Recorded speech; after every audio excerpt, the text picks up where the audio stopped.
I'm Libby Rooney. Wade Wallace was my uncle. He grew up in Miami, Arizona, built his home in Claypool block by block in the 60s, and lived there with his wife, my Aunt Gladys, and their 2 children until they were grown. He was a big man with a lumbering gait, strong hands, and a crooked smile.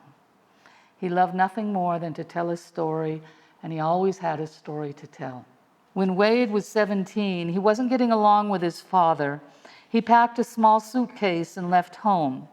He hitchhiked to Texas, where he lived footloose for about a year, doing odd jobs, meeting different people, and just getting by in whatever way he could. This story is about a con man that he met in the park. The book's called Recollections, Things Remembered. At the park, I ran into an old bum, and he struck up a conversation. It must have been obvious that I was hungry because he asked me if I wanted to eat. "Come on, boy," he said. "I'll show you how to get a meal."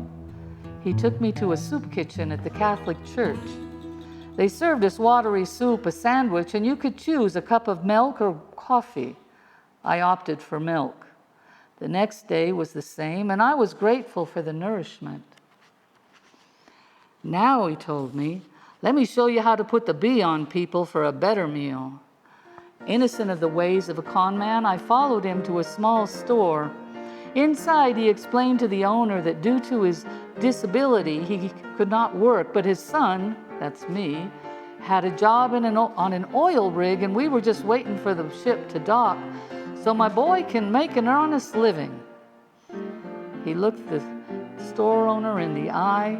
"Could you spare a small loaf of bread and lunch meat for sandwiches?" The old bum even had the gall to ask for ice cream, and to my utter amazement, the store owner gave it to him. We ate our sandwiches in the park, and then the old bum, and this was really against my beliefs, said to me, "You pay attention, boy. I'm going to teach you how to bamboozle money out of people." He took me into a business establishment and walked right up to the reception lady. He asked her if they had money for an old man and his son. She told him we would have to sign up for it and gave him the paperwork. He promised he would bring the forms back later after he had filled in the information, but asked if she would personally help us with a couple of dollars.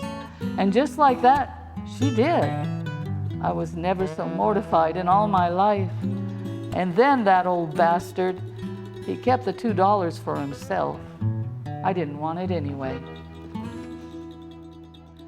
Wade's recollections, both large and small, matter because they're a window into that era. He began writing them down in his later years. He showed me those pages of handwritten chronicles about a year before his passing. Some of those events we learned about in school, about the Great Depression and World War II. Other events that were not important in that kind of a way, just the warm memory of a friend he's not forgotten, or the way he tested the water for copper sulfate in the mine's tailing pond before going for a swim as a kid.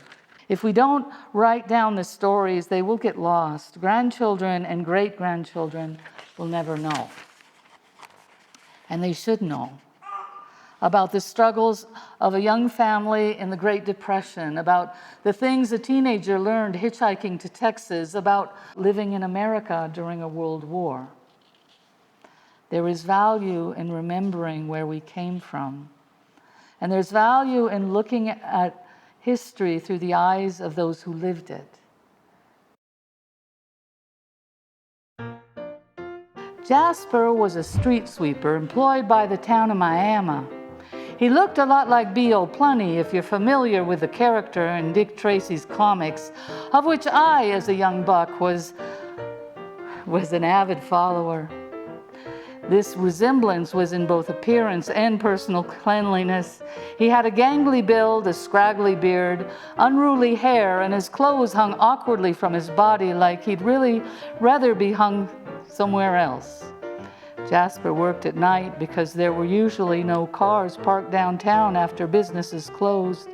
With a broad push broom, Jasper would start at the Miami Commercial Company store, sweep Sullivan Street to the first cross street, turn left and walk 1 block to the highway, where he would turn right and sweep back toward Sullivan Street again. He'd gather the trash, put it in a push cart, and then repeat this for every block in downtown Miami until all the streets were clean. This usually took all night. I liked Jasper because he was a great storyteller. He would tell us kids about his early days as a cowhand in New Mexico. On one occasion, he told us about a wild boy who was raised by wolves.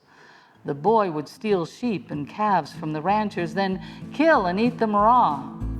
When the locals decided they'd had enough, they organized a group of cowboys, tracked him down, and cornered him in a box canyon.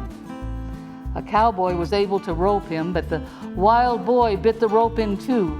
So the cowboy got more rope, and eventually the boy, tangled in many rounds of rope, was subdued.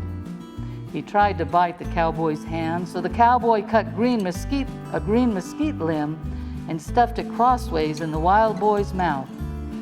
The kid bit that in two, so the cowboy doubled the rope, wrapped it around the boy's head, gagged his mouth, pulled the rope tight, and tied it to the back of the kid's head.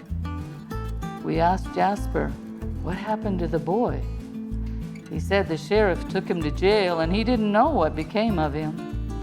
It was probably more wind than truth, but as unbelievable as the story was, we weren't quite sure if it might just be true. Any questions? Libby, how long did it take you to write the book? Oh, I don't know. I think just after he passed, I transcribed all of his notes into something I was able to read, and then I put it on the shelf for a few years. And then during COVID, I had time, and it was on my bucket list. I think it was maybe like 6 months, maybe. It was, and my mom helped a lot. There was the stories, he had written them down, but they were kind of as he popped into his head, and they weren't on a timeline, and he told the same story a few times in different ways. And sometimes when my mother said, that's not how I remember it. Or there were things that he wrote that only people who knew mining would understand, or things that, or who grew up in that time. And so I did some research online, and my mother helped fill in the gaps of stories that maybe some information was missing. It was a fun time to just sort of research my uncle and my mom. What was, I would say, what was something that stood out to you as far as that you didn't know about him before putting the book together? I didn't, it wasn't about him, it was more about the era of living in the Depression, and being a small child, and we just can't imagine today living that way, and this little tiny kid, and his impressions of that time. My granddad was selling bootleg liquor in the Depression, which he was not proud of. So don't tell anyone. And there was a flood, and there was a keg that was left over in the yard, and the neighbor came over, and my uncle, he was just a little kid, and the neighbor asked what the keg was, and could he buy it, or something like that, I don't know. And my uncle sold it to him for $0.25, and he was very proud of himself, and my grandmother and granddad were very upset with him. They didn't, well, anyway, you have to read the book. But why were they upset over the because it was a keg of whiskey, of White Lightning, I don't know. And thank you so much. it did mean a lot to me to share this with all of you. It really did.